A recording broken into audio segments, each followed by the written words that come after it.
Hello friends, good morning. Welcome back to my YouTube channel. दोस्तों, आप सभी लोगों का हमारे इस यूट्यूब चैनल योगेंद्र जमुना में बहुत बहुत स्वागत, वंदन और अभिनंदन है। दोस्तों, आज हम क्लास 10th सामाजिक विज्ञान का माध्यमिक शिक्षा मंडल मध्य प्रदेश भोपाल द्वारा आयोजित परीक्षा हेतु मॉडल पेपर की तीसरी वीडियो को लेकर उपस्थित हुआ हूँ। दोस्तों, इससे पहले मैंने 2 और मॉडल पेपर सॉल्व करवाया हूँ। अगर अभी तक आप लोगों ने उन मॉडल पेपरों की वीडियो को नहीं देखा है तो प्लीज़ देख लें, क्योंकि बोर्ड एग्जाम के हिसाब से वह दोनों ही वीडियो काफ़ी महत्वपूर्ण होने वाली हैं। इसलिए उन दोनों ही वीडियो की लिंक हम इस वीडियो के डिस्क्रिप्शन में दे दूंगा, जहां से आप क्लिक करके उन्हें आसानी से देख सकते हैं। ठीक है, तो चलिए दोस्तों, शुरुआत करते हैं आज के सेशन की। क्योंकि हमारे सामने मंजिल थोड़ी कठिन है, लेकिन हिम्मत नहीं हारूंगा, इतना तो भरोसा है खुद पर, इस बार बाजी जरूर मारूंगा। और हम सभी भाइयों को ऐसे ही तथ्यों की तलाश है दोस्तों, जिससे हम अपने माता पिता के सपनों को पूरा कर सकें, क्योंकि हमें उनकी फिक्र को फक्र में जो बदलना है। तो चलिए आगाज करते हैं और देखते हैं क्या कुछ खास है इस पेपर में। तो भाइयों, ये जो हमारी क्लास है वह है एमपी बोर्ड क्लास 10th सामाजिक विज्ञान के मॉडल पेपर 3rd की, जो कि आपके बोर्ड एग्जाम के हिसाब से काफ़ी इम्पोर्टेंट होने वाली है। यह वीडियो आप लोगों के लिए रामबाण साबित होने वाली है। इसलिए दोस्तों, कहीं जाइएगा नहीं, वीडियो को शुरू से लेकर अंत तक बिना स्किप किए हुए देखिएगा। और अगर वीडियो पसंद आए तो वीडियो को लाइक व दोस्तों में शेयर जरूर करिएगा, तथा कमेंट बॉक्स में एक प्यारा सा कमेंट भी अवश्य ही दीजिएगा, ताकि हमें पता चले कि आपको हमारी यह वीडियो कैसे लगी। तो चलिए शुरुआत करते हैं। उससे पहले एक महत्वपूर्ण संदेश आप सबके लिए। उम्मीदों की कश्ती को बोया नहीं करते, मंजिल दूर हो तो थक कर रोया नहीं करते, रहते हैं जो दिल में कुछ पाने की उम्मीद रखते हैं, वो लोग ज़िंदगी में कुछ खोया नहीं करते। बिल्कुल सही बात है दोस्तों, उम्मीद पर तो पूरी दुनिया टिकी है, क्योंकि इंसानों की तरक्की उसकी उम्मीद व सपनों पर निर्भर है। इसलिए अगर मंजिल दूर है तो हमें थक कर हार कर बैठना नहीं चाहिए। हमें मंजिल की तलाश में सदैव आगे बढ़ते रहना चाहिए, क्योंकि ज़िंदगी में हार व जीत का सिलसिला तो चलता रहेगा। तो दोस्तों, चलिए हम अपने टॉपिक पर आते हैं और वीडियो को शुरू करते हैं, जिसमें हम मॉडल पेपर 3rd को सॉल्व करूंगा। तो चलिए वीडियो को स्टार्ट करते हैं, जिसमें हमारा पहला प्रश्न इस प्रकार से होगा। दोस्तों, इसमें एक बात और बता दें, यह वार्षिक परीक्षा जो है तो सन 2024 से रिलेटेड रहेगा दोस्तों। इसमें आपको 3 घंटे का टाइम मिलेगा, और जो ये पेपर होगा आपका दोस्तों बोर्ड एग्जाम में, ठीक है। क्योंकि यह जो पेपर आज हम सॉल्व करने जा रहे हैं दोस्तों, यह जो है तो उसी बोर्ड एग्जाम में आने वाले जो असली पेपर है दोस्तों, उसी का ये जो है तो मॉडल है, उसी का यह एक रूप है दोस्तों, ठीक है। उसके रूप से आज हम रूबरू कराएंगे आपको, ठीक है। दोस्तों, जो बोर्ड एग्जाम में क्वेश्चन आते हैं वो बहुत ही इजी होते हैं, इतने ज़्यादा टफ नहीं होते हैं, ठीक है। तो वहाँ पे किस टाइप के क्वेश्चन आएंगे दोस्तों, उन क्वेश्चनों का आज हम नमूना इस पेपर में दिखाने वाले हैं दोस्तों, ठीक है। तो उसमें दोस्तों सबसे पहले आपको निर्देश मिलेगा, जैसे यहाँ पे आप देख पा रहे होंगे, ठीक है। उसमें लिखा होगा कि सभी प्रश्न करने अनिवार्य हैं, ठीक है। और भी बहुत सारे उसमें निर्देश दिए रहेंगे कि मतलब 1 से लेकर 5 तक जो प्रश्न है वो वस्तुनिष्ठ प्रश्न होंगे, और प्रत्येक प्रश्न के लिए 1 अंक निर्धारित है ना। उसके अलावा और भी जो है तो निर्देश होंगे कि जो है तो क्वेश्चन नंबर 6 से क्वेश्चन नंबर 19 तक 2 नंबर के क्वेश्चन होंगे, और क्वेश्चन नंबर 19 से जो है तो 21 तक 3 नंबर के होंगे, और 21 से 23 तक जो है तो 4 नंबर के क्वेश्चन होंगे। इस तरह के बहुत सारे निर्देश होंगे एग्जाम देने से पहले, है ना। एग्जाम हॉल में उसको अच्छे तरीके से पढ़ जरूर लीजिएगा, है ना। तो इसमें हम जो है तो और भी बता रहे हैं, इसमें कुछ और चीज़ें हैं, जैसे कि नोट प्रश्न क्रमांक 1 से 5 तक वस्तुनिष्ठ प्रश्न होंगे, और प्रत्येक प्रश्न के लिए 1 अंक निर्धारित होगा, ठीक है। यह भी दोस्तों निर्देश के ही अंतर्गत आता है, ठीक है। अब इसमें हम देखते हैं, हमारा जो पहला प्रश्न रहेगा दोस्तों, पहला वस्तुनिष्ठ प्रश्न जो रहेगा वो रहेगा कि सही विकल्प चयन कर लिखिए, ठीक है। सही विकल्प को जो है तो चयन करके लिखना है दोस्तों, ठीक है। दोस्तों, इसमें हमारा जो पहला क्वेश्चन है वो है कि भारत में रेशम उद्योग का केंद्र है, ठीक है। भारत में जो रेशम उद्योग है उसका केंद्र क्या है, मैसूर है कि अमृतसर है कि पुणे है कि अहमदाबाद है, ठीक है। तो इसका हमारा जो है तो ऑप्शन जो है तो आ नंबर सही हो जाएगा दोस्तों, ठीक है। यानी कि मैसूर, भारत में रेशम उद्योग का केंद्र कौन है दोस्तों, मैसूर है, ठीक है। अब दूसरा क्वेश्चन है कि श्रीलंका का प्राचीन नाम क्या था दोस्तों, ठीक है। ऑप्शन है श्रीलंका, सिंघली, सिलोन और जाफना, ठीक है। तो क्या नाम था इसका, इसका जो है तो सा नंबर ऑप्शन सही हो जाएगा दोस्तों, ठीक है। श्रीलंका का जो है तो सबसे पुराना नाम क्या था दोस्तों, सिलोन था, ठीक है। अगला क्वेश्चन है कि बहुराष्ट्रीय कंपनियों द्वारा किए गए निवेश को, निवेश का मतलब है दोस्तों किसी चीज में पैसे को इन्वेस्ट कर देना, ठीक है। और बहुराष्ट्रीय कंपनी यानी कि विदेशी कंपनी, तो ठीक है। तो विदेशी कंपनियों के द्वारा लगाए गए पैसे को क्या कहते हैं, ठीक है। इसका मतलब ये निकल रहा है, तो इसमें ऑप्शन है उत्पादन, वितरण, व्यय और विदेशी निवेश, ठीक है। तो क्या कहेंगे दोस्तों, तो इसका जो दा नंबर ऑप्शन है दोस्तों यह सही हो जाता है, ठीक है। क्या कहते हैं उसको, विदेशी निवेश कहते हैं, ठीक है। क्योंकि विदेश से कोई व्यक्ति आकर के यहाँ पे निवेश किया है ना। अगला देखते हैं, कौन सा मामला पारिवारिक कानून से संबंधित है, ठीक है। मतलब पहले इसमें ऑप्शन है विवाह और तलाक, दूसरा है ग्रहण दत्त, तीसरा है वंशानुक्रम, चौथा है उपयुक्त सभी, ठीक है। तो इसमें से कौन सा सही हो जाएगा दोस्तों, तो इसका जो है तो सही ऑप्शन हो जाएगा दोस्तों सा नंबर ऑप्शन, वंशानुक्रम, ठीक है। यह जो है तो ऐसा जो है तो कानून से संबंधित है, ठीक है। मतलब ऐसा मामला है जो पारिवारिक कानून से संबंधित है, वंशानुक्रम, ठीक है। अगला है दोस्तों कि भारत में वयस्क मताधिकार की उम्र है, ठीक है। वयस्क का मतलब होता है दोस्तों ऐसा कोई भी व्यक्ति या स्त्री या पुरुष जो 18 साल से ऊपर हो चुका हो, ठीक है। वही जो है तो क्या है, वयस्क कहलाता है। और मताधिकार यानी कि वोट देने का अधिकार ही क्या है, मताधिकार है, ठीक है। तो इसमें ऑप्शन है हमारा जो है तो 18 वर्ष, 21 वर्ष, 24 वर्ष और 26 वर्ष, ठीक है। तो भारत की अगर बात करें वयस्क मताधिकार की तो वो कितनी चाहिए दोस्तों, कम से कम 18 वर्ष होना चाहिए। अगर वह 18 वर्ष का नहीं है तो वह जो है तो वोट नहीं कर सकता, वोटिंग नहीं कर सकता। भारत का मत जो है मताधिकार उसे मताधिकार का अधिकार नहीं रहेगा, ठीक है। जब वो 18 वर्ष का हो जाएगा तो वह वयस्क कहला जाएगा और मताधिकार का अधिकारी हो जाएगा, ठीक है। अगला हमारा क्वेश्चन है कि नंदा देवी जीव आरक्षित क्षेत्र की स्थापना हुई थी। जो नंदा देवी जीव है दोस्तों उसकी आरक्षित क्षेत्र की जो स्थापना हुई थी वो कब हुई थी, ठीक है।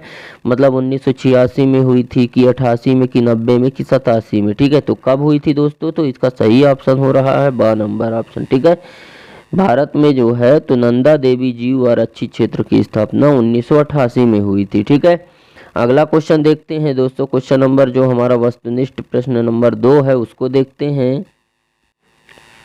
दो क्वेश्चन है दोस्तों कि रिक्त स्थानों की पूर्ति कीजिए, ठीक है। आपको बोर्ड एग्जाम में भी 2 ही नंबर पर जो है तो दोस्तों ऐसे ही क्वेश्चन मिलेंगे और यही उसका जो है तो एकदम पूरा जो है तो दूसरा नंबर क्वेश्चन में रिक्त स्थान ही आपको देखने को मिलेगा, ठीक है। तो हमारा इसमें पहला क्वेश्चन है कि भारत में केवल खाली स्थान प्रतिशत भाग में वन है, ठीक है। तो कितने प्रतिशत भाग पर वन है दोस्तों, तो इसका सही जवाब हो जाएगा दोस्तों कि 20.64%। कितना, 20.64%, ठीक है। 20.64% जो है तो क्या है दोस्तों, भारत में केवल जो है तो वन है, ठीक है। अगला देखते हैं, मारियान की तस्वीर गणराज्य का प्रतिनिधित्व करती है। जो मारियान की तस्वीर है दोस्तों वह गणराज्य का प्रतिनिधित्व करती है। तो कौन से गणराज्य का, तो फ्रांसीसी हो जाएगा। इसमें क्या हो जाएगा, फ्रांसीसी गणराज्य का प्रतिनिधित्व करती है, फ्रांस के लोगों का, ठीक है। फ्रांस के लोगों का, फ्रांसीसी गणराज्य का। गण का मतलब होता है दोस्तों जनता और राज्य का मतलब है जो है तो वहाँ रहने वाली जनता, किसी क्षेत्र में रहने वाली स्थानीय जनता ही गणराज्य कहलाएगा, ठीक है। तो मारियान की तस्वीर फ्रांसीसी गणराज्य का प्रतिनिधित्व करती है, ठीक है। अगला है नगर निगम का प्रमुख खाली स्थान कहलाता है, ठीक है। नगर निगम का प्रमुख कौन होता है दोस्तों, तो महापौर होता है। कौन होता है, महापौर, महापौर, ठीक है। अगला है कि सत्ता की साझेदारी की आत्मा है, किसकी आत्मा है दोस्तों सत्ता की साझेदारी? तो लोकतंत्र की है। किसकी है? लोकतंत्र। ठीक है, लोकतंत्र की है। ठीक है, अगला है कि शिक्षा सूची का विषय है। शिक्षा कौन सी सूची का विषय है? तो यह हो जाएगा समवर्ती। समवर्ती कौन सी सूची का विषय है? समवर्ती सूची का विषय है। अगला है गांधी जी द्वारा चंपारण सत्याग्रह, ठीक है, में किया गया, कहाँ किया गया था? तो बिहार में किया गया था दोस्तों। ठीक है, कहाँ पे? बिहार में।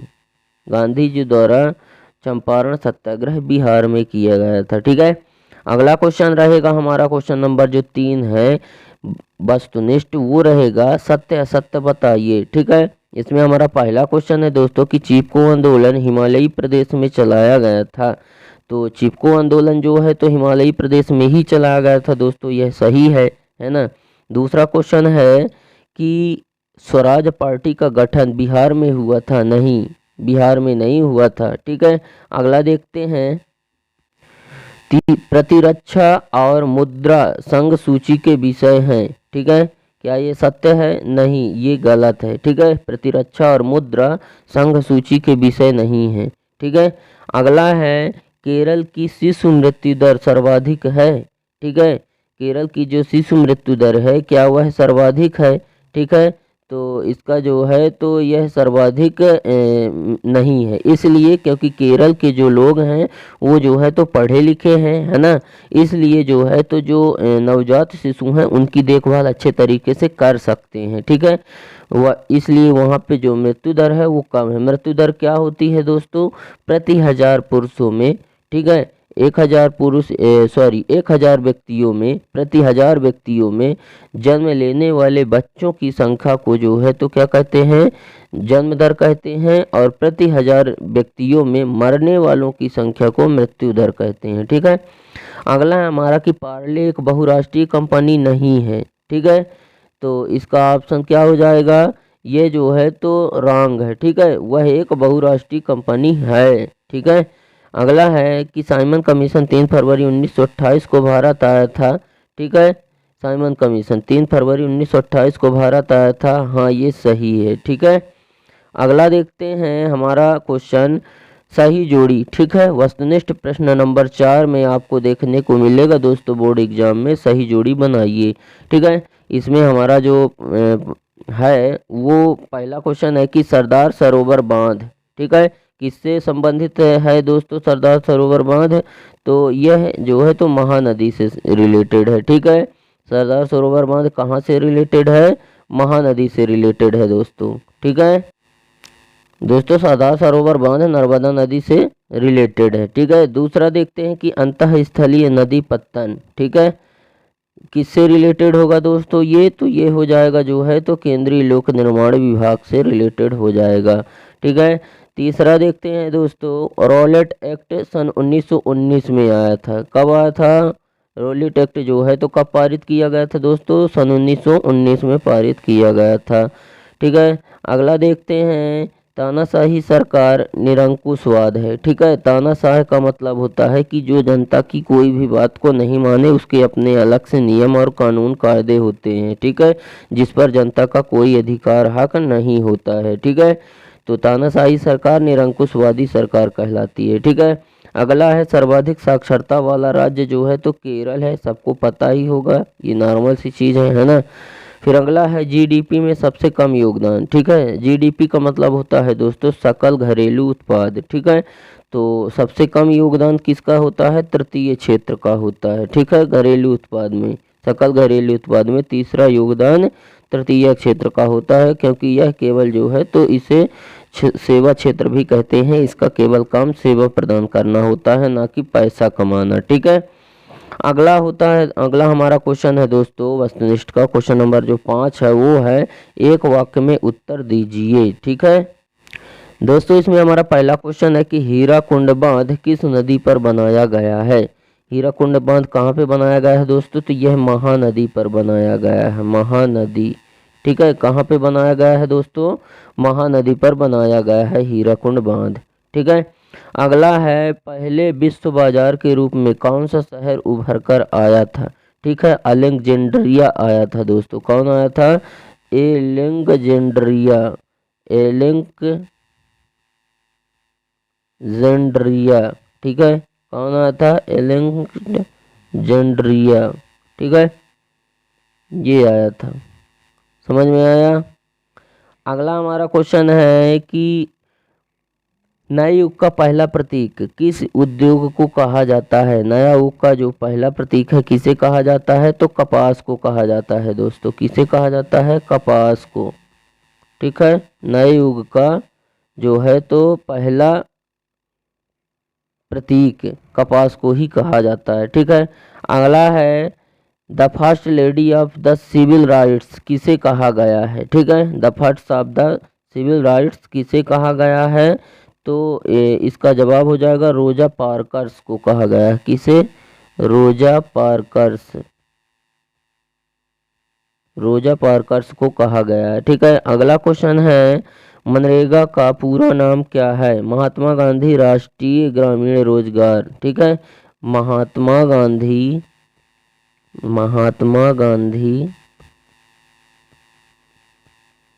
राष्ट्रीय ग्रामीण रोजगार। राष्ट्रीय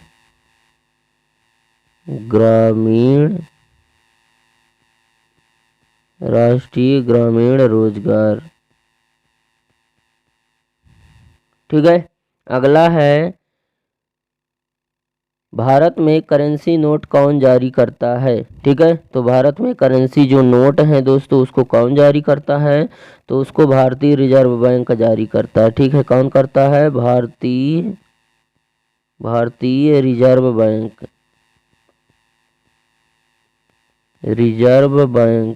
ठीक है, भारतीय रिजर्व बैंक करता है। ठीक है, अगला देखते हैं। अगला हमें कुछ निर्देश मिल रहा है दोस्तों कि नोट 6 से 17 तक कुल 12 प्रश्न होंगे, प्रत्येक प्रश्न पर 2 अंक निर्धारित है।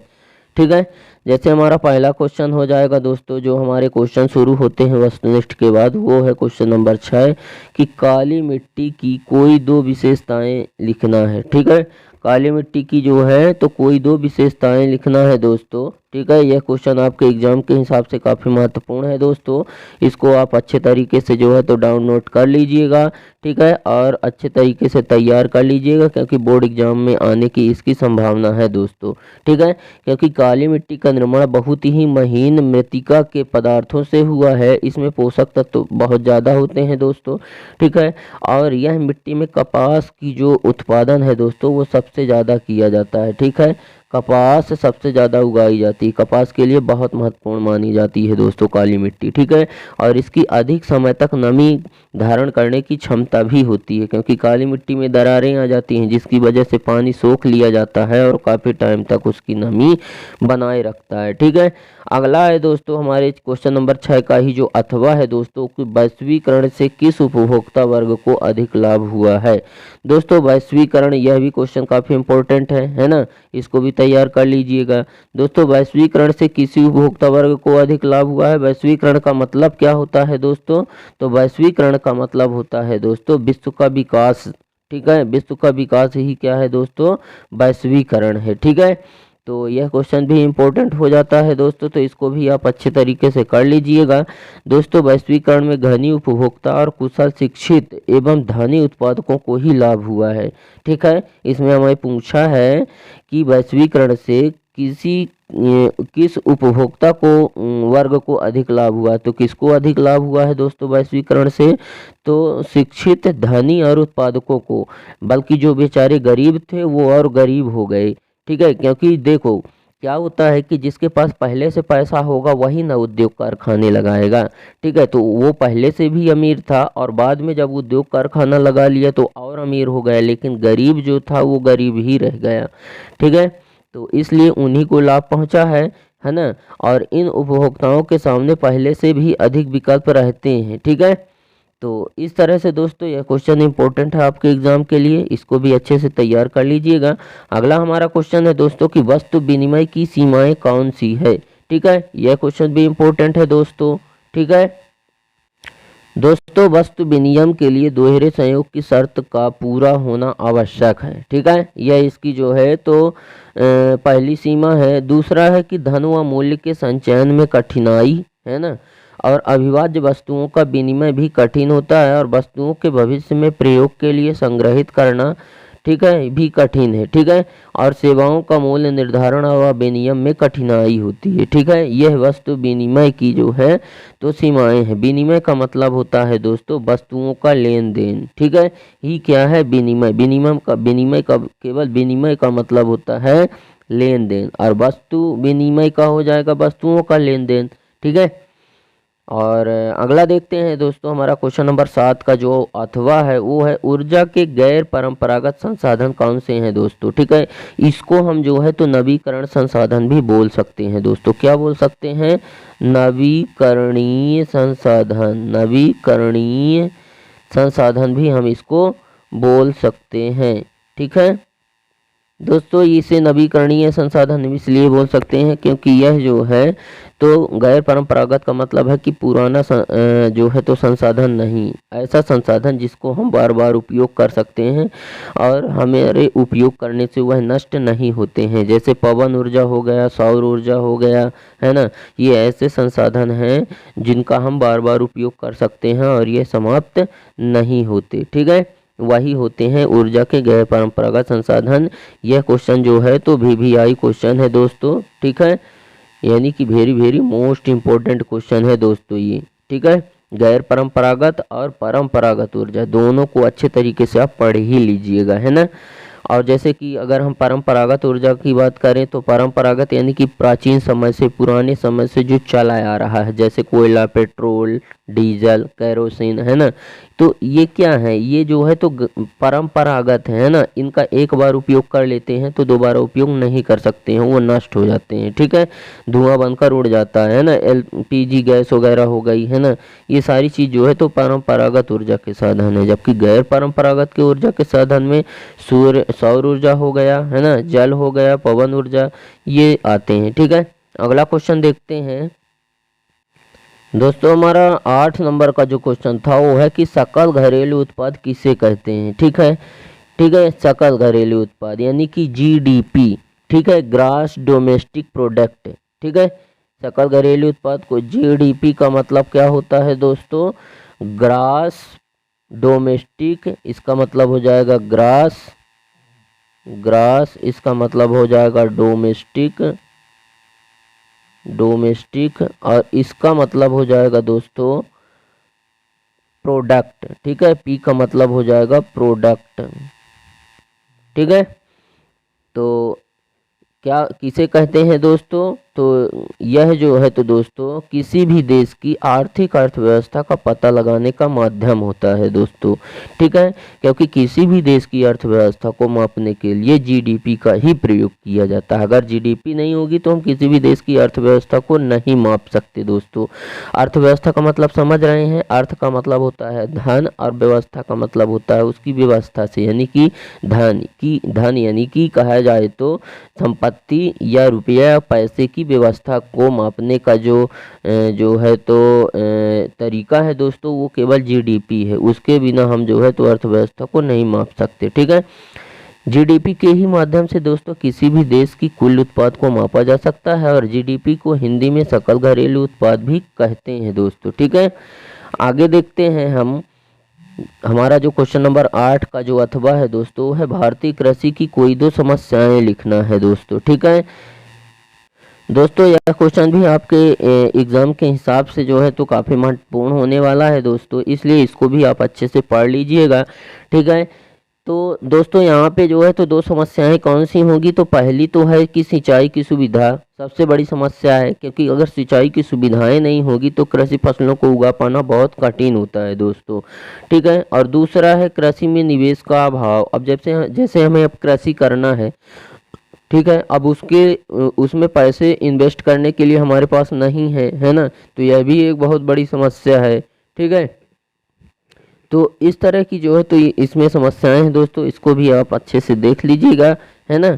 और भी बहुत सारी समस्याएं हैं, जैसे बिजली की समस्या, नहर की समस्या, ठीक है, पानी की समस्या, ठीक है, और जो है तो कीटनाशक दवाओं का और उर्वरक, जैविक उर्वरक खादों का टाइम से ना मिल पाना, बहुत सारी समस्याएं हैं। ठीक है, अगला है जो दोस्तों हमारा क्वेश्चन है कि बहुदलीय व्यवस्था किसे कहते हैं। ठीक है, समझाइए बहुदलीय व्यवस्था। बहुदलीय का मतलब है जिसमें जो है तो जिनको बहुदलीय व्यवस्था, जैसे कि भारत में हमारे अगर हम बात करें तो यहाँ पे बहुदलीय व्यवस्था ही है दोस्तों, बहुत दल हैं। ठीक है, दल का मतलब है वो दोस्तों की राजनीतिक दल वाले दल, जैसे कि बहुजन समाज पार्टी, ठीक है, कांग्रेस पार्टी, आम आदमी पार्टी, ये जो है तो राजनीतिक दल हैं। ठीक है, और हमारे भारत में जो है तो बहुत सारे दल हैं। ठीक है, जबकि अमेरिका में अगर बात करें तो वहाँ पे केवल एक ही दल है। ठीक है, तो इसी को जो है तो बहुदलीय व्यवस्था बोलते हैं दोस्तों, है ना। ये क्वेश्चन आपके बोर्ड एग्जाम में काफ़ी इंपॉर्टेंट है,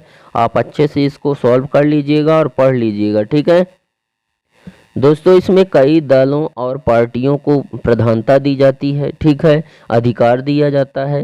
सभी दल सरकार बनाने की प्रतिस्पर्धा में लगे रहते हैं। ठीक है, प्रतियोगिता, प्रतिस्पर्धा का मतलब होता है दोस्तों प्रतियोगिता।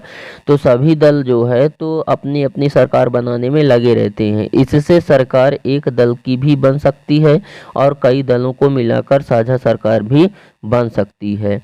ठीक है, जैसे भारत, जापान, स्विट्जरलैंड आदि देशों में आपको बहुत दलीय व्यवस्था आपको देखने को मिल जाएगी। ठीक है, लेकिन अमेरिका में और चीन में आपको केवल एक ही दलीय व्यवस्था देखने को मिलेगी, केवल कहा जाए तो तानाशाही वाली सरकार। ठीक है, जिसमें जो है तो जनता अपने शासकों का चुनाव नहीं करती है। ठीक है, वहाँ को जो है तो वह अपने आप ही जो है तो शासक बन जाता है। ठीक है, और लेकिन हमारे भारत में जो है तो लोकतंत्रात्मक शासन व्यवस्था है, यहाँ पे जो है तो जनता चुनती है अपना लीडर, है ना। तो इसीलिए बहुदलीय व्यवस्था है भारत को। ठीक है, अगला हमारा है क्वेश्चन नंबर 9 का ही जो अथवा है दोस्तों कि भारत में वन संरक्षण के कोई 3 उपाय लिखना है। ठीक है, कि वनों को जो है तो कैसे सुरक्षित रखा जा सकता है दोस्तों। ठीक है, तो यह क्वेश्चन भी इम्पोर्टेंट है दोस्तों आपके बोर्ड एग्जाम के हिसाब से। दोस्तों, वनों के क्षेत्रफल को बढ़ा करके हम जो है तो क्या कर सकते हैं, वनों का संरक्षण कर सकते हैं। ठीक है, मतलब जो है तो नए वनों को लगाना और वनों को सुरक्षित रखना तथा वनों के संबंध में अनुसंधान करना। दोस्तों, अनुसंधान का मतलब होता है खोज। ठीक है, वनों के बारे में खोज करना ही जो है तो क्या है, जो है तो वनों को हम खोज करके हम वनों को सुरक्षित रख सकते हैं। तो यह क्वेश्चन भी काफ़ी इंपॉर्टेंट है दोस्तों, इसको आप देख लीजिएगा, है ना। अगला हमारा क्वेश्चन है दोस्तों कि मृदा परिच्छेदिका का नामांकित चित्र बनाइए। ठीक है, तो यह क्वेश्चन भी इंपॉर्टेंट है दोस्तों, है ना। इसका चित्र आप बना लीजिएगा। ठीक है दोस्तों, यहाँ पे हम थोड़ा सा उसका डायग्राम बता दे रहे हैं आपको। ठीक है, इस तरह से जो है तो ये मृदा परिच्छेदिका होता है दोस्तों। ठीक है, ये मान लेते हैं कि जो है तो धरती का आकार हो गया और इसमें जो है तो ये ऊपरी पर पट्टी हो गई, यहाँ पर जो है तो घास उगी हुई है दोस्तों, है ना। और यहाँ पे जो है तो अगर हम बात करें तो यहाँ पे जो है तो ये संस्थर स्थित उपमृदा है दोस्तों, यहाँ पे उपमृदा है। ठीक है, और यहाँ पे अगर हम बात करें तो अपेक्षित शैल हैं। ठीक है, यहाँ पे कौन से हैं दोस्तों, अपेक्षित शैल हैं। यहाँ पे अपेक्षित शैल, शैल का मतलब होता है दोस्तों चट्टान। ठीक है, और यहाँ अगर नीचे की देखें तो यह आधार शैलें होती हैं दोस्तों, यह जो है तो काफ़ी मजबूत होती हैं। ठीक है, आधार इसीलिए इसको बोला गया है दोस्तों, क्योंकि यह काफ़ी मजबूत होती हैं दोस्तों। ठीक है, तो इस तरह से होता है दोस्तों मृदा परिच्छेदिका का नामांकित चित्र, है ना, बना करके और यहाँ पर सारी चीज़ें जो है तो दर्शा देना, है ना, कि ये क्या है और इधर क्या है। ठीक है, तो ये भी इम्पोर्टेंट है दोस्तों आपके एग्ज़ाम के हिसाब से, है ना। इसको आप पढ़ लीजिएगा, बना लीजिएगा अच्छे से। ठीक है, अगला क्वेश्चन है दोस्तों कि विकेंद्रीकरण के 3 लाभ बताना है दोस्तों। ठीक है दोस्तों, यह क्वेश्चन भी इम्पोर्टेंट है दोस्तों। विकेंद्रीकरण का मतलब क्या होता है दोस्तों, विकेंद्रीकरण का मतलब होता है सत्ता का बंटवारा। ठीक है, जो जिसका शासन है उसको बांट दिया जाता है। ठीक है, वही है विकेंद्रीकरण। ठीक है, विकेंद्रीकरण से तानाशाही जो प्रवृत्ति है दोस्तों वह समाप्त हो जाती है। मतलब जो है तो जब सत्ता को बांट दिया जाता है तो वहाँ पे तानाशाही का अंत हो जाता है। ठीक है, अगला है दोस्तों कि स्थानीय स्तर पर समस्याओं का समाधान हो जाता है। स्थानीय स्तर, ठीक है, ग्रामीण क्षेत्र पर जो समस्याएं होती हैं उसका समाधान हो जाता है दोस्तों। ठीक है, और प्रजातांत्रिक मूल्यों की शक्ति को जो है तो बढ़ावा मिलता है दोस्तों विकेंद्रीकरण के कारण। ठीक है, अगला क्वेश्चन देखते हैं दोस्तों। रसायन उद्योग किसे कहते हैं, है ना। तो यह क्वेश्चन इंपॉर्टेंट है आपके एग्जाम के हिसाब से। ठीक है, रसायन उद्योग में वे सब उद्योग आते हैं जो औद्योगिक रसायनों का उत्पादन करते हैं। ठीक है, जैसे औद्योगिक उद्योग संसार की वर्तमान अर्थव्यवस्था की रीढ़ है। ये उद्योग कच्चे माल जैसे तेल, प्राकृतिक गैस, वायु, जल, धातु, खनिज आदि को जो है तो लगभग 70,000 से भी अधिक विभिन्न उत्पादों को परिवर्तित करते हैं। ठीक है, वही जो है तो रसायन उद्योग कहलाते हैं।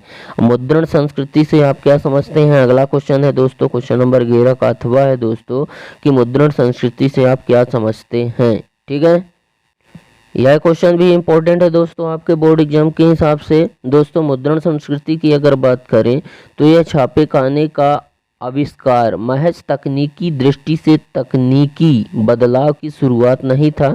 ठीक है, और पुस्तक उत्पाद के लिए तरीकों ने जो है तो लोगों की जिंदगी बदल दी। इसकी बदौलत सूचना और ज्ञान से संस्थान और सत्ता के से उनका रिश्ता ही नहीं बदल गया, इससे लोक चेतना भी बदली और बदला चीज़ों को देखने का नज़रिया। ठीक है, यही है मुद्रण संस्कृति। समझ में आ गया ना, छापे खाने का आविष्कार हुआ है ना, जिससे जो है तो लोगों में देखने का जो नज़रिया था वो बदल गया। ठीक है, अगला हमारा क्वेश्चन है कि डिजिटल भारत कार्यक्रम क्या है।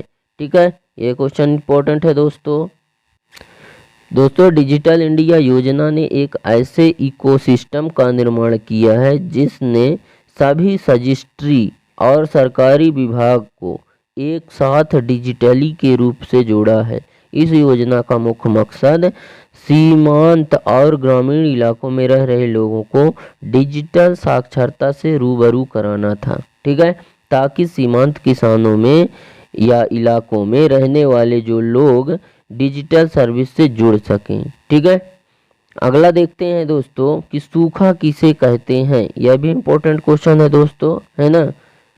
जब किसी क्षेत्र में जल तथा नमी की मात्रा कुछ समय के लिए सामान्य से कम हो जाती है तब उसे हम सूखा कहते हैं। ठीक है, सूखा एक भयंकर प्राकृतिक प्रकोप है दोस्तों, है ना। इसका मुख्य संबंध जल वर्षा की कमी से होता है। जब वर्षा कम होगी तो सूखा होगा।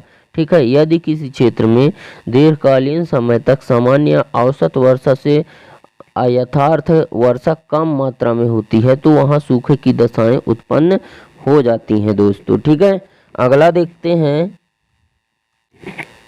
जाल्बेर आइन क्या था। ठीक है, यह क्वेश्चन भी इम्पोर्टेंट है दोस्तों। यह एक जर्मन शुल्क संघ था दोस्तों। ठीक है, जिसमें अधिकांश जर्मन राज्य शामिल थे। यह संघ 1834 में प्रासा की पहल पर स्थापित हुआ था। इसमें विभिन्न राज्यों के बीच सीमा अवरोधों को समाप्त कर दिया गया था और मुद्रा की जो संख्या है दोस्तों उसे 2 कर दी गई थी। ठीक है, जो पहले 20 से भी अधिक थी। यह संघ जर्मनी के आर्थिक एकीकरण का प्रतीक भी था दोस्तों। ठीक है, जाल्बेर आइन। अगला हमारा क्वेश्चन है दोस्तों कि गुमास्ता के प्रमुख महत्वपूर्ण कार्य बताइए। ठीक है, इंपॉर्टेंट क्वेश्चन है दोस्तों।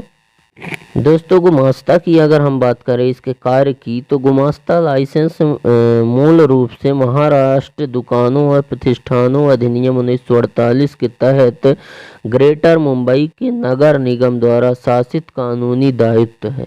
ठीक है, यह आपको अपनी दुकान या व्यापार स्थान के माध्यम से व्यवसाय करने के लिए प्रमाण पत्र देता है दोस्तों। ठीक है, वही है गुमास्ता।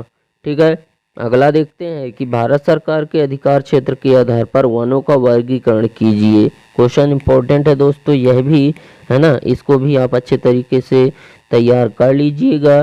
ठीक है दोस्तों, भारत सरकार के द्वारा वनों का वर्गीकरण इस प्रकार से है, जैसे कि आरक्षित वन, ठीक है, और रक्षित वन और अवर्गीकृत वन। ठीक है, इस प्रकार से सरकार ने वनों का वर्गीकरण किया है। ठीक है, इसमें से जो आरक्षित वन होता है दोस्तों, उस वन में केवल सरकार का अधिकार होता है और किसी भी व्यक्ति या अन्य या नॉर्मल आम आदमी जो है तो उस वन में उपस्थित जो चीज़ें हैं, लकड़ियां हैं, घास हैं, फल फूल है, उसका उपयोग नहीं कर सकता वो। ठीक है, जबकि अगर रक्षित वन है तो रक्षित वन का उपयोग कर लेते हैं वो लोग। ठीक है, और अवर्गीकृत वन क्या होते हैं दोस्तों, यह जो है तो व्यक्तियों के निजी और समुदायों के अधिकार में होते हैं ये। ठीक है, अगला हमारा क्वेश्चन है कि अफीम युद्ध क्या था दोस्तों, यह भी इम्पोर्टेंट है, इसको तो आप अच्छे तरीके से तैयार ही कर लीजिएगा दोस्तों। यह जो है तो VVI क्वेश्चन है ना, इसके आने की जो है तो लगभग 90% इसके चांसेस हैं दोस्तों अफीम युद्ध के। ठीक है, तो इसको आप तैयार कर लीजिएगा। ठीक है दोस्तों, इंग्लैंड में चीनियों पर अफीम आयात करने के बाद दबाव डाला तो दोनों देशों के बीच संघर्ष उत्पन्न हो गया। ठीक है, कब, जब चीनियों ने इंग्लैंड ने चीनियों पर अफीम आयात करने का दबाव डाला। ठीक है भाई, इंग्लैंड वाले ने कहा चीनियों पर कि चीन जो है तो आयात करे, किसका, जो है तो अफीम का। तो चीन ने अफीम लेने से मना कर दिया, तभी दोनों के बीच में जो है तो युद्ध हुआ, जिसको अफीम युद्ध कहते हैं। ठीक है, चीनियों का शारीरिक और नैतिक पतन हुआ इसमें, और चीन की हर जाने के रूप में 5 बंदरगाह ब्रिटिश व्यापारियों के लिए खोलने पड़े। बिना किसी आर्थिक अवधि के हांगकांग को ब्रिटेन को सौंप दिया गया था दोस्तों। ठीक है, ये था अफीम युद्ध। ठीक है, अगला है कि खिलाफत आंदोलन क्यों शुरू किया गया। ठीक है, खिलाफत आंदोलन, यह भी क्वेश्चन इंपॉर्टेंट है दोस्तों। तुर्कों साम्राज्य का अंग्रेजों द्वारा अपमान। ठीक है, जो तुर्की साम्राज्य हैं उन्होंने अंग्रेजों द्वारा अपमानित हुए।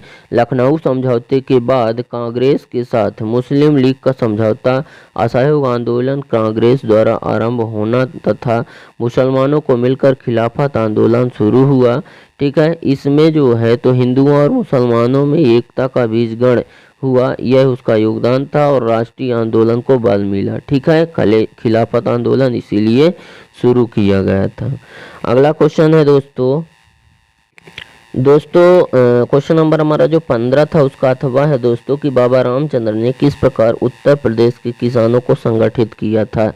ठीक है, तो दिसंबर 1920 में किसान सभा में बाबा रामचंद्र का अपमान हुआ, जो मूल रूप से महाराष्ट्र के रहने वाले थे, लेकिन उन्होंने अवध के क्षेत्र को ही अपनी कर्मभूमि बना डाला था। ठीक है, बाबा रामचंद्र इतना ओजस्वी भाषण देते थे कि किसान उनसे प्रेरित होकर अंग्रेजों के कानून का उल्लंघन करने के लिए हमेशा तैयार हो जाते थे। ठीक है, अगला क्वेश्चन है हमारा क्वेश्चन नंबर जो 16 है, वो है कृषि का राष्ट्रीय अर्थव्यवस्था में योगदान लिखना है दोस्तों। इंपॉर्टेंट क्वेश्चन है, इसको भी आप तैयार कर लीजिएगा दोस्तों। किसानों के लाभ के लिए भारत सरकार ने किसान क्रेडिट कार्ड और व्यक्तिगत दुर्घटना बीमा योजना भी शुरू की, जिससे कृषि में योगदान बढ़ सके। ठीक है, और कृषि का जो विस्तार है वो ज़्यादा हो सके। ठीक है, उसके अलावा उन्होंने किसानों को पर्याप्त सिंचाई की सुविधाएं उपलब्ध कराने के लिए छोटी बड़ी सिंचाई परियोजनाएं शुरू की, जिससे सिंचाई के लिए साधन उपलब्ध हो तो कृषि का जो दायरा है वो बढ़ सके। ठीक है, अगला उन्होंने और क्या किया कि किसानों को कम ब्याज दर पर ऋण उपलब्ध कराने के लिए ग्रामीण बैंकों, सहकारी समितियों और बैंकों की स्थापना की। ठीक है, जिससे उनको ऋण प्राप्त हो सके और कृषि कार्य में वो जो है तो अच्छे से इन्वेस्ट करके और अच्छी फसल उगा सकें। ठीक है, अगला क्वेश्चन है दोस्तों हमारा क्वेश्चन नंबर 16 का है, अथवा कि कच्चे माल पर आधारित उद्योग कितने प्रकार के होते हैं। ठीक है दोस्तों, कच्चे माल के आधार पर उद्योग जो है तो 2 प्रकार के होते हैं। एक है कृषि पर आधारित उद्योग और दूसरा है खनिज पर और तीसरा है वन आधारित उद्योग। ठीक है, तो कृषि पर आधारित उद्योग वे उद्योग जिन्हें कच्चा माल कृषि से प्राप्त होता है। जैसे मान लेते हैं कि चीनी उद्योग। ठीक है, कृषक क्या करता है कि गन्ना उगाता है, गन्ना कृषक ही ना उगाता है, तो अगर कृषक चीनी उद्योग को गन्ना नहीं देगा तो चीनी नहीं बनेगी। इसलिए जो है तो जो चीनी उद्योग है वह गन्ना पर आधारित है, यानी कि कच्चे माल पर आधारित है। ठीक है। दूसरा है खनिज आधारित उद्योग। ठीक है। उद्योग देखो कोई भी हो दोस्तों, है ना, कोई भी उद्योग हो वह कच्चे माल की ज़रूरत उसे होती ही होती है। ठीक है। अगर उसको कच्चा माल नहीं मिलेगा तो वो उद्योग फिर नहीं होगा उद्योग। ठीक है, क्योंकि वो नष्ट हो जाएगा, क्योंकि कोई भी उद्योग है वो कच्चे माल पर ही आधारित होता है, कच्चे माल से ही चलता है। ठीक है। तो खनिज आधारित उद्योग वह उद्योग होता है जिन्हें कच्चा माल खनिज से प्राप्त होता है। जैसे मान लेते हैं, कहने का मतलब सीमेंट बनाना है। ठीक है। अगर किसान पत्थर नहीं देगा अपनी ज़मीन से तो कैसे बनेगी सीमेंट, है ना। चूना नहीं देगा, कोयला नहीं देगा तो कैसे बनेगी सीमेंट। इसलिए खनिज आधारित उद्योग जो है यह भी जो है तो कच्चे माल के आधार पर आधारित है। ठीक है। और वन आधारित उद्योग यह भी जो है तो कच्चे माल पर आधारित उद्योग है। ठीक है। वन आधारित उद्योग भी कच्चे माल पर आधारित उद्योग है, क्योंकि जिन्हें कच्चा माल वनों से प्राप्त होता है। जैसे कागज उद्योग, है ना, अगर बांस नहीं देगा वन, अगर कच्चे बांस नहीं देगा तो फिर कागज नहीं बनेगा। ठीक है। इसलिए जो है तो वन आधारित उद्योग भी जो है तो क्या है, मतलब कच्चे माल पर आधारित उद्योग है। ठीक है। अगला हमारा जो क्वेश्चन है दोस्तों कि आर्थिक महामंदी की शुरुआत कब हुई और यह संकट कब तक बना रहा। ठीक है दोस्तों, अगर हम आर्थिक महामंदी की बात करें तो इसकी शुरुआत 1929 में हुई और यह संकट 30 वर्ष तक बना रहा। इस दौरान दुनिया के ज़्यादातर हिस्सों में उत्पादन, रोजगार, आय और व्यापार में बहुत बड़ी गिरावट आई थी दोस्तों। ठीक है। अगला क्वेश्चन है कि मैग्नीज तथा तांबे का उपयोग लिखिए। यह भी इम्पोर्टेंट क्वेश्चन है दोस्तों अगर मैग्नीज के उपयोग की बात करें, ठीक है, तो मैग्नीज का उपयोग उर्वरकों में किया जाता है। मतलब खाद जो किसानों के लिए जो छिड़काव के लिए खाद होती है दोस्तों, जिसका किसान खेतों पर छिड़काव करते हैं, वो खाद को बनाने में जो है तो मैग्नीज का उपयोग किया जाता है। ठीक है। इसके अलावा जो है तो ड्राई सेल बैटरियों में हाइड्रोजन के निर्माण को रोकने के लिए इनमें मैग्नीज का प्रयोग किया जाता है। ठीक है। और कांच में हरे रंग को हटाने के लिए भी मैग्नीज का उपयोग किया जाता है। कांच में अगर हरा रंग लग गया है उसको हटाने के लिए मैग्नीज का उपयोग किया जाता है। ठीक है। तांबे के उपयोग की अगर बात करें तो तांबा की मूर्तियां, सिक्के तथा बर्तन आदि बनाने में, बिजली के तार तथा मशीन उपकरणों को बनाने में तांबे का उपयोग किया जाता है दोस्तों। ठीक है। अगला क्वेश्चन देखते हैं। यहाँ पे हमें कुछ आवश्यक निर्देश देख रहे हैं दोस्तों कि 18 से 20 तक कुल 3 प्रश्न होंगे और प्रत्येक के लिए जो है तो 3 अंक निर्धारित होगा। ठीक है। जैसे हमारे क्वेश्चन नंबर 18 है और उसका जो अथवा, इन दो में से कोई एक करेंगे तो हमको 3 नंबर मिल जाएगा। और करना एक ही है दोस्तों, दोनों नहीं करके आना है ना, ध्यान रखना। ठीक है। बोर्ड एग्जाम में आप दोनों क्वेश्चन नहीं कर सकते हैं, अथवा में करो या कि फिर जो मेन क्वेश्चन दिया हुआ है वो करो। ठीक है। उसमें 2 में 1 करोगे तो 3 नंबर मिलेगा, दोनों कर दोगे तो 1 भी नंबर नहीं मिलेगा। ठीक है। हमारा क्वेश्चन है दोस्तों क्वेश्चन नंबर 18 कि भारत में लौह अयस्क पेटियों तथा उत्पादन क्षेत्र का वर्णन कीजिए। ठीक है। तो भारत में अगर हम लोहा उत्पादन क्षेत्र की बात करें तो उत्तर पूर्वी क्षेत्र झारखंड राज्य के सिंह भूमि की प्रसिद्ध लोहा खदानें मनोहरपुर, ठीक है, मनोहरपुर, फसीरापुर और बुढ़ाबुरु, गुआ और नोआ मुंडो हैं। ठीक है। उड़ीसा के मयूरभंज जिले में गुरु हसीनी, ठीक है, सलाईपट तथा बादाम पहाड़ की जो है तो प्रमुख खदानें हैं। ठीक है। मध्य भारत की अगर हम बात करें, ठीक है, तो इस क्षेत्र में मध्य प्रदेश में जबलपुर, मंडला, बालाघाट, छत्तीसगढ़ का आदि जगहों पर जो है तो लौह अयस्क पाया जाता है। ठीक है। और प्रायद्वीपीय क्षेत्र में अगर बात करें तो कर्नाटक का चिंगमंगलूर, ठीक है, और वल्लारी और जो है तो उत्तर कन्नड़ और चित्रदुर्ग में आपको जो है तो प्रायद्वीपीय क्षेत्र में मिलेगा। जबकि अन्य क्षेत्र की अगर बात करें तो हरियाणा के महेंद्रगढ़, हिमाचल प्रदेश के मंडली, ठीक है, उत्तराखंड के गढ़वाल में, ठीक है, आपको जो है तो भारत में लौह अयस्क की पेटियां देखने को मिलेगी।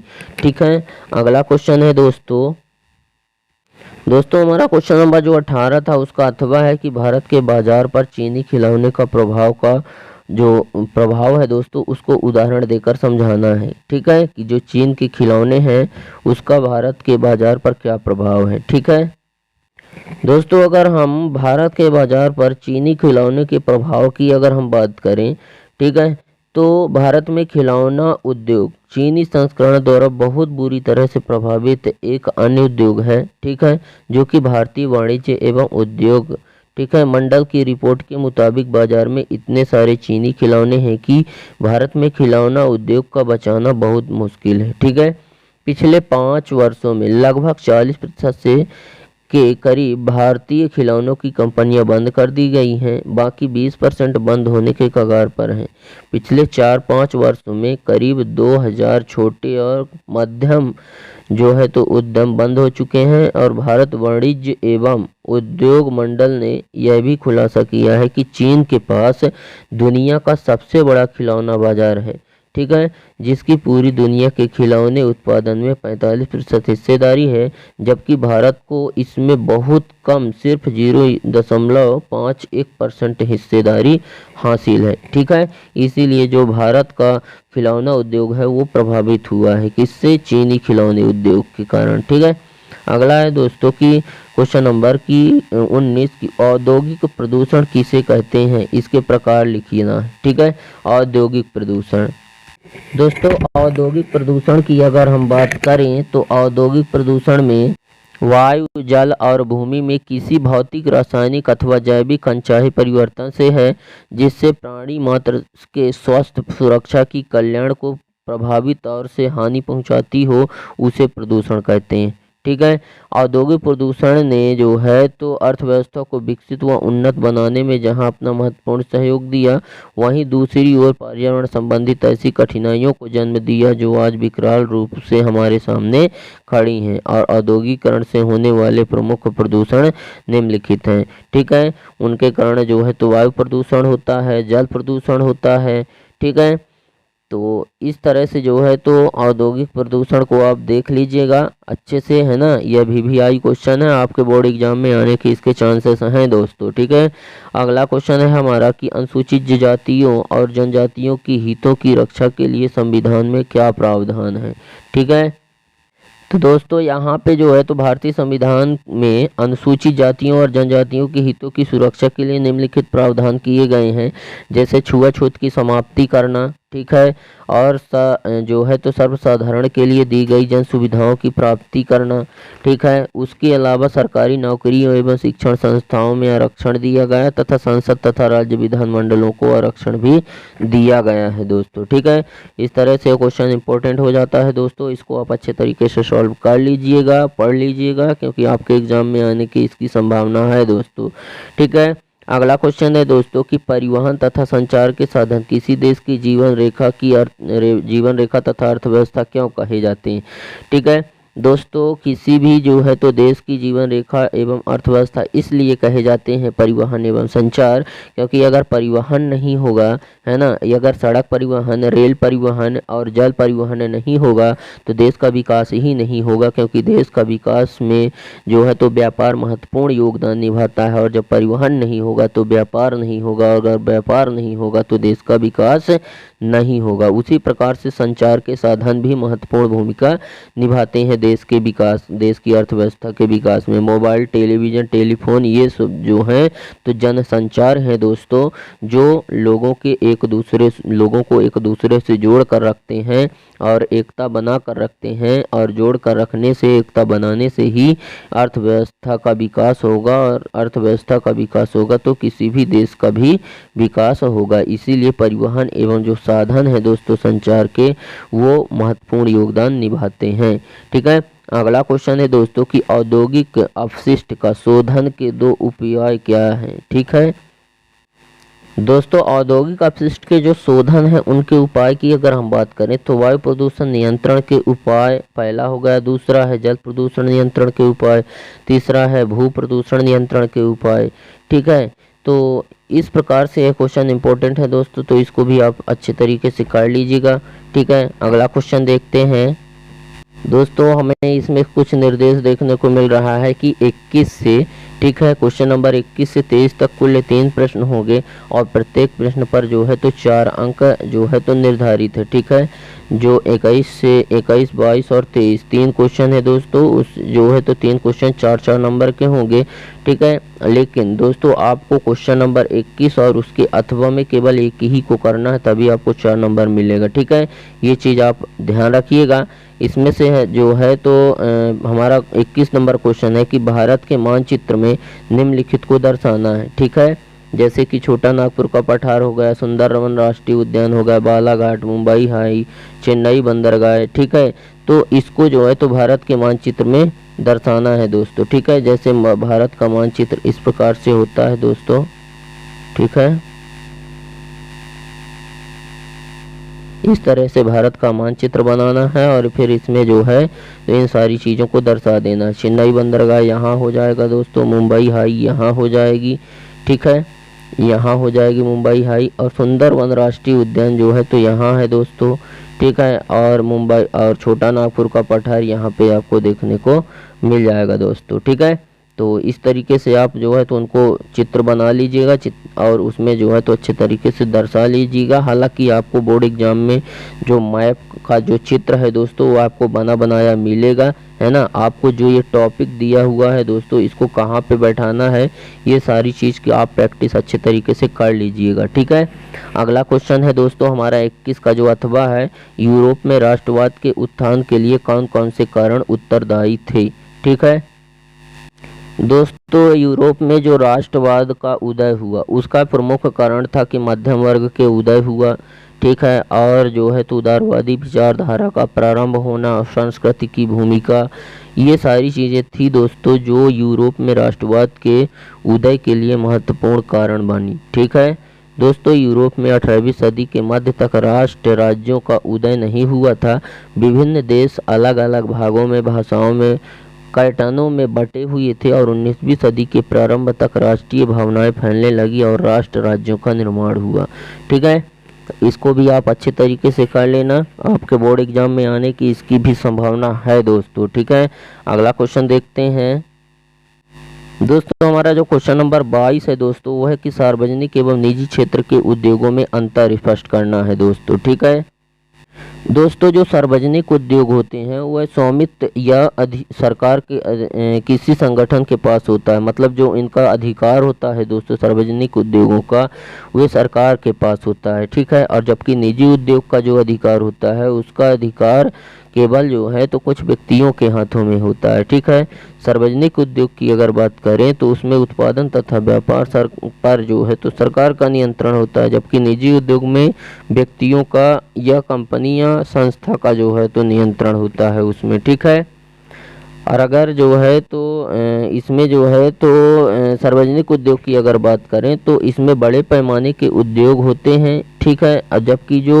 ये निजी उद्योग हैं ये बड़े पैमाने के उद्योग नहीं होते हैं, ये छोटे पैमाने के होते हैं। जैसे Tata iron and steel company, ठीक है, यह छोटी कंपनी है। ठीक है, जबकि अगर इसकी बात करें, ठीक है, सार्वजनिक उद्योग में तो जैसे कि ONGC यह भी एक एजेंसी है दोस्तों। ठीक है, जो कि जो है तो कैसी एजेंसी है दोस्तों, सार्वजनिक उद्योग वाली है। ठीक है, अगला हम क्वेश्चन देखते हैं दोस्तों कि बहुराष्ट्रीय कंपनियों से आप क्या समझते हैं। बहुराष्ट्रीय कंपनी यानी कि विदेशी कंपनियों से आप क्या समझते हैं तथा एक विदेशी कंपनी किस प्रकार से अपना काम करती है। ठीक है दोस्तों, अगर बहुराष्ट्रीय कंपनियों की बात करें तो ऐसी कंपनी से है इसका अर्थ, मतलब जिसके कार्य क्षेत्र का विस्तार एक से अधिक देशों में होता है। ठीक है, जिसकी उत्पादन एवं सेवा सुविधाएं उस देश से बाहर हैं। ये कंपनियां ऐसी होती हैं जो प्रधान कार्यालय एक देश में स्थित होता है इनका, परंतु वह अपनी व्यापारिक क्रियाएं मौलिक देश में आरंभ होने के बाद सीमाओं के बाहर भी फैली होती हैं। ठीक है, और यह जो कंपनी है इनके लिए प्रमुख बातें निम्नलिखित हैं। ठीक है, इसके जो कार्य हैं, ठीक है, किस प्रकार अपना कार्य करती हैं, तो वह एक से अधिक देशों में अपनी सेवाएं प्रदान करती हैं। ठीक है, और जिसका बहुराष्ट्रीय प्रबंध होता है एवं जिसका जो है तो स्कंध स्वामित्व बहुराष्ट्रीय होता है। ठीक है, अगला हमारा क्वेश्चन है दोस्तों कि भारत में पाई जाने वाली किन्हीं दो मृदाओं का की जो है तो विशेषताएं लिखना है दोस्तों। यह मिट्टी जैसे लाल मिट्टी हो गई है ना, लाल मिट्टी और लैटराइट मिट्टी। अगर लाल मिट्टी की विशेषताओं की बात करें तो यह मिट्टी लाल, पीले और भूरे रंग की होती है और इस मिट्टी में लोहे के अंश अधिक होने के कारण उसके ऑक्साइड में बदलने से इसका जो रंग है वह लाल हो जाता है और इसका विकास प्राचीन क्रिस्टलीय शैलों से हुआ है। जबकि अगर लैटराइट मिट्टी की बात करें तो यह लैटराइट मिट्टी चट्टानों की टूट फूट से बनती है। इसमें चूना फास्फोरस की मात्रा अधिक होती है। ठीक है, तो यह क्वेश्चन भी इम्पोर्टेंट है दोस्तों, इसको आप अच्छे तरीके से कर लीजिएगा। अगला हमारा जो क्वेश्चन है दोस्तों 23 का, अथवा कि मुद्रण संस्कृति ने भारत में राष्ट्रवाद के विकास में क्या मदद की। ठीक है दोस्तों, मुद्रण संस्कृति ने भारत में राष्ट्रवाद के उदय और विकास में महत्वपूर्ण योगदान दिया था। यह एक शक्तिशाली माध्यम बन गया था जिससे राष्ट्रवादी भारतीय देशभक्ति की भावनाओं का प्रसार हुआ और आधुनिक आर्थिक, सामाजिक एवं राजनैतिक विचारों का प्रसार तथा जनसाधारण में जागृति का विकास हुआ।